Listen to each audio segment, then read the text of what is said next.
Hi all welcome to food for all. இன்னைக்கு நம்ம சேனலில் குழந்தைங்களுக்கு ரொம்பவே ஹெல்த்தியான ஸ்நாக்ஸ் பாக்ஸ் ரெசிபி தான் பார்க்க போகிறோம்.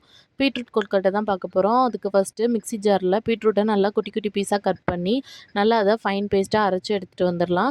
இப்போ அதை ஒரு ஃபில்டர் வச்சுட்டு அந்த ஜூஸை மட்டும் தனியாக வடிகட்டி எடுத்துடலாம். உங்கள் குழந்தைங்க கொஞ்சம் பெரிய குழந்தைங்களா இருந்தாங்கன்னா அதை நீங்கள் அந்த பல்ப்போடு அப்படியே சேர்த்துக்கலாம். என் பாப்பா அந்த பல்ப்போடு சாப்பிட மாட்டாங்க, அதனால் நான் ஜூஸை மட்டும் எக்ஸ்ட்ராக்ட் பண்ணி எடுத்துக்கிறேன். இல்லை நீங்கள் பாயில் பண்ணிவிட்டு கூட மொத்தமாக அடிச்சுட்டு அந்த ஜூஸை கூட எடுத்துக்கலாம். இப்போ இதை வந்துட்டு நல்லா கொதிக்க வைக்கணும். நம்ம வந்து ராவா தான் அடிச்சிருக்கோம். அதனால ஃபஸ்ட்டு இந்த ஜூஸை எடுத்துட்டு ஒரு 5 மினிட்ஸ் மட்டும் லைட்டாக பாயில் பண்ணால் போதும். அடுப்பில் வச்சுட்டு அந்த பாயில் பண்ணிவிட்டு அதை ஆஃப் பண்ணிவிட்டு 2 ஸ்பூன் நாட்டு சக்கரை சேர்த்துக்கலாம். இல்லை நீங்கள் ஸ்வீட் வேண்டாம், இப்போ பீட்ரூட்டில் இருக்க ஸ்வீட்டே போதும்னா அதையே நீங்கள் யூஸ் பண்ணிக்கலாம். நீங்கள் அது அடுப்பில் பாயில் ஆகிட்டு இருக்கும்போதே நாட்டு சக்கரை சேர்த்திங்கன்னா அது ஒரு மாதிரி அந்த கேரமலைஸ் ஆன ஸ்மெல் வரும். ஸோ ஆஃப் பண்ணிவிட்டு நாட்டு சக்கரை சேர்த்துக்கோங்க. இப்போ நான் 1 கப் போல் இடியாப்ப மாவு எடுத்திருக்கேன். இது டபுள் ஹார்ஸ் பிராண்டோட இடியாப்ப மாவு. கொழுக்கட்டைக்கெலாம் ரொம்பவே சூப்பராக இருக்கும்.